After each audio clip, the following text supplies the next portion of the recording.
जय सिया राम दोस्तों। तो आज हम बात करेंगे मार्गशीर्ष अमावस्या के बारे में, तो जो कि पड़ने वाली है 12 दिसंबर को। तो ये साल की सबसे आखिरी अमावस्या है और सबसे ज़्यादा महत्वपूर्ण अमावस्या भी ये मानी जाती है।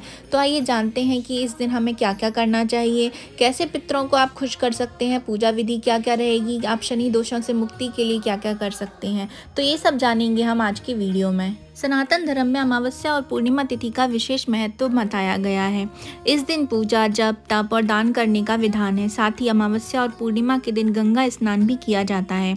शास्त्रों में निहित है कि अमावस्या और पूर्णिमा तिथियों पर गंगा स्नान करने से अनजाने में किए हुए सारे पाप धुल जाते हैं। अतः बड़ी संख्या में श्रद्धालु अमावस्या तिथि पर गंगा समेत पवित्र नदियों में स्नान ध्यान करते हैं।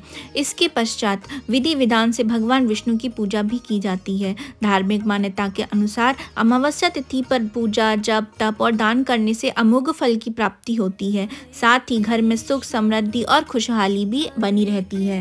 तो इस बार मार्गशीर्ष अमावस्या पे जो मुहूर्त रहेगा वो क्या रहेगा, आइए जानते हैं। मार्गशीर्ष मास की अमावस्या तिथि 12 दिसंबर 2023 को प्रातः काल 6:24 पर शुरू होगी और अगले दिन 13 दिसंबर 2023 को 5:01 पर समाप्त होगी। तो सनातन धर्म में उदया तिथि को मान्य माना जाता है, अतः 12 दिसंबर को ही मार्गशीर्ष अमावस्या मनाई जाएगी। इस दिन बहुत ही खास योग बन रहा है, उसे कहते हैं धृति योग। जी हाँ, इस बार जो है धृति योग का निर्माण हो रहा है। धृति योग जो है वो संध्या काल 6:52 तक रहेगा सुबह से।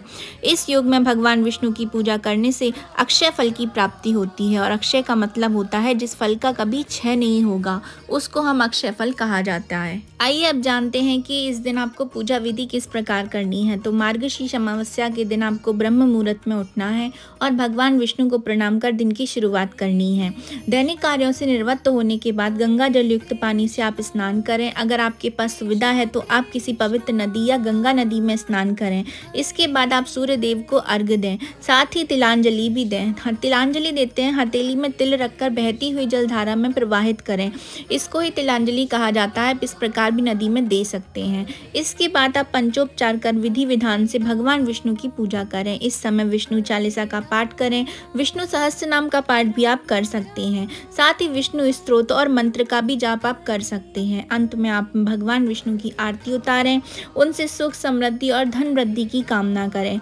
पूजा के बाद आर्थिक स्थिति के अनुसार आप दान पुण्य भी कर सकते हैं। यदि आप मार्गशीर्ष मास की अमावस्या के दिन भगवद गीता का पाठ करते हैं तो ये अत्यधिक शुभ माना जाता है, क्योंकि हम सभी जानते हैं कि मार्गशीर्ष जो महीना है ये भगवान श्री कृष्ण को समर्पित होता है। यदि आप अमावस्या तिथि पर भगवद गीता का पाठ करते हैं, वो भी 7वें अध्याय का, तो इससे आपके पितरों को भी मुक्ति मिलती है और वो प्रसन्न होकर आपको सुख समृद्धि का वरदान भी देते हैं। मार्गशीर्ष अमावस्या पर पितृ दोष की मुक्ति के लिए कुछ उपाय यहाँ पे मैं आपको बताने जा रही हूँ। कुछ 4 उपाय हैं। ये अगर आप करते हैं तो आपको पितृ दोष से मुक्ति मिल जाती है और आपके जो पितर हैं वो बहुत ही प्रसन्न हो जाते हैं। तो जो पहला उपाय है, धार्मिक मान्यताओं के अनुसार अमावस्या तिथि को स्नान के बाद पितरों को जल से तर्पण देना चाहिए। पितरों का स्मरण करके हाथ में कुशा की पवित्र धारण करते हैं, फिर काले तिल और जल से पितरों का तर्पण करना चाहिए। ऐसा करने से जो नाराज पितर भी होते हैं वो भी प्रसन्न हो जाते हैं। दूसरा उपाय, पितृ दोष से मुक्ति के लिए आप मार्गशीर्ष अमावस्या पर त्रिपिंडी श्राद्ध भी करा सकते हैं। इसको विधि पूर्वक कराने से 3 पीढ़ियों के पितर खुश हो जाते हैं। उनके आशीर्वाद से घर में सुख, शांति और समृद्धि भी बढ़ती है। यदि आप त्रिपिंडी श्राद्ध को त्र्यंबकेश्वर मंदिर में ज्योतिर्लिंग के सामने या फिर आप गया जी में अगर करवाते हैं तो ये बहुत ही ज़्यादा शुभकारी होता है।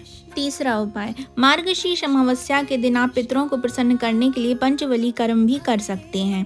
इसमें पितरों के लिए भोजन बनाते हैं, फिर उसे गाय, कौआ, कुत्ता, देव आदि को अर्पित करते हैं।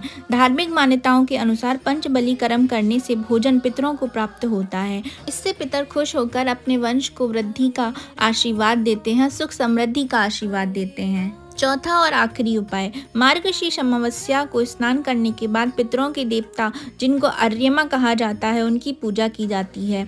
उस दौरान पितृ सूक्त का पाठ करें, पितृ चालीसा का पाठ करें। इससे आपके पितर बहुत ज़्यादा प्रसन्न हो जाते हैं। आप सबने सुना ही होगा कि मार्गशीर्ष अमावस्या को भौमवती अमावस्या भी कहा जा रहा है। तो आइए जानते हैं कि ऐसा क्यों कहा जाता है। मार्गशीर्ष अमावस्या मंगलवार के दिन पड़ रही है, तो मंगलवार का दिन जो होता है वो हनुमान जी का समर्पित होता है। साथ ही में यह दिन मंगल देवता का भी माना जाता है। मंगल देव का एक नाम भौम भी है। इसी कारण से मार्गशीर्ष अमावस्या को भौमवती अमावस्या भी कहा जाता है। ऐसी मान्यता है कि भौमवती अमावस्या यानी कि मार्गशीर्ष अमावस्या के दिन हनुमान जी की पूजा अवश्य करनी चाहिए। हनुमान जी की पूजा से जीवन के सभी संकट दूर हो जाते हैं। साथ ही इस दिन मंगल देव की पूजा से कुंडली में स्थित जो मंगल का जो प्रभाव होता है वो शुभ फल देने लगता है। भौमवती अमावस्या के दिन हनुमान जी, मंगल देव और शनि देव की पूजा करने से मंगल दोष, शनि दोष से आपको मुक्ति मिलती है और हनुमान जी की कृपा भी बनी रहती है। मंगलवार के दिन पड़ने के कारण माना जाता है कि यदि हनुमान जी के पास आप सरसों के तेल का दीपक जलाते हैं तो पितृदोष भी शांत हो जाता है। मार्गशीर्ष अमावस्या के दिन शनि देव की पूजा करने का विशेष विधान है। तो आइए जानते हैं ऐसा क्यों है। शनि देव की पूजा के बिना मार्गशीर्ष अमावस्या की पूजा का फल प्राप्त नहीं होता है और ना ही आपकी पूजा जो है वो पूर्ण मानी जाती है। मार्गशीर्ष मास में 16 दिसंबर से खरमास शुरू होने जा रहा है, जो 15 जनवरी 2024 तक रहेगा। खरमास के दौरान जो सूर्य देव होते हैं उनकी चाल धीमी हो जाती है और सूर्य का शुभ प्रभाव भी कम होने लगता है। शनि सूर्य के पुत्र माने जाते हैं। ग्रहों के रूप में शनि और सूर्य का तालमेल कुछ खास नहीं बैठता। ऐसे में जब सूर्य खरमास के दौरान कमजोर पड़ जाते हैं तब शनि का जो प्रभाव है वो सभी 12 राशियों पर बढ़ता नजर आता है। ऐसे में शनि को शांत करने के लिए, शनि दोष दूर करने के लिए और शनि ग्रह से शुभता प्राप्त करने के लिए आदि इन सब कार्यों के लिए मार्गशीर्ष अमावस्या श्रेष्ठ समय माना गया है। इस दिन पर शनि देव की पूजा करने से आपको दोगुना लाभ मिलता है और शनि देव भी प्रसन्न होते हैं।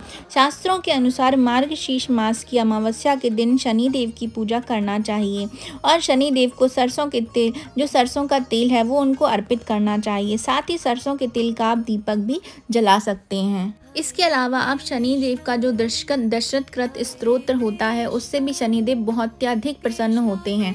आप सरसों के तेल का दीपक जला के दशरथ कृत स्तोत्र का पाठ भी कर सकते हैं। इसके अलावा इस दिन शमी के पौधे की पूजा भी करना चाहिए, क्योंकि शमी के पौधे की पूजा से शनिदेव प्रसन्न होते हैं और अपनी कृपा बरसाते हैं। इससे शनि का दुष्प्रभाव भी कम होता है।